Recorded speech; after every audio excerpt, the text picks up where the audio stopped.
헝가리에서 유람선 사고가 난 지 이제 나흘째가 됐습니다. 수색 작업 등 상황을 현지 취재기가 연결해서 알아보도록 하겠습니다. 정인용 기자.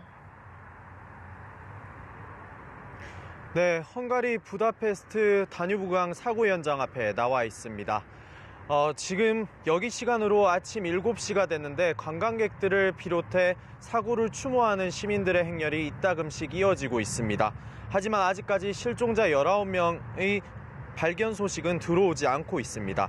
현재 급파된 우리 정부 신속대응팀은 오늘도 헝가리 당국과 함께 시간을 나눠 수상수색 작전을 진행할 예정인데요. 이와 관련해 이곳 시간으로 오전 10시, 한국 시간으로 오후 5시에 머르기트 섬 현장 지휘소에서 브리핑도 열 계획입니다.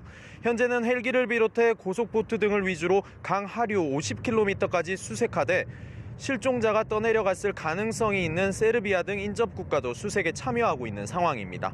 다만 수중 수색은 여전히 다뉴브강의 유속이나 수위 등 여건상 어려운 실정입니다. 어제 측정한 결과 유속은 낮아졌지만 선체가 있는 교각 부근은 물살이 거세고 수위는 평소보다 3배 높은 9m로 나왔습니다. 그래서 어제는 수중 드론을 띄워 선체 내부를 보려는 작업도 진행했는데 실패했다고 합니다. 우리 대응팀은 드론이 들어갈 만한 환경이 된다면 실종자 수색에 큰 도움이 될 것으로 보고 있습니다. 선체 인양 작업과 관련해선 역시 강 수위 문제로 크레인의 다리 및 접근이 어렵고 잠수를 통해 가라앉은 선체에 체인을 거는 게 가능하지 않은 상황이라서 아직은 못하고 있습니다.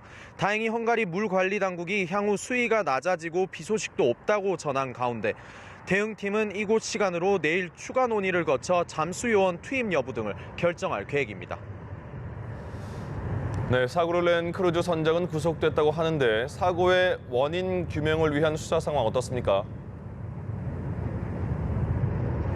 네, 우리 관광객이 탄 유람선을 뒤에서 들이받았던 크루즈선 선장이 구속된 건데요.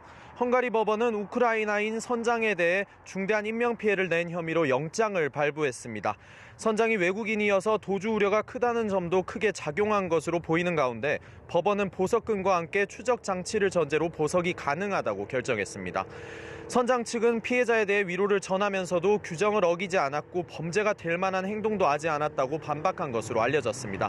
하지만 현지 유람선 업체들이 사고 당시 현장을 담은 영상을 추가로 공개하면서 크루즈선의 과실 논란이 커지고 있습니다. 크루즈선이 유람선을 들이받은 뒤 잠시 후진했다가 다시 앞으로 가는 모습이 담겨 크루즈선 선장과 승무원들이 사고를 인지했을 가능성이 높다는 겁니다.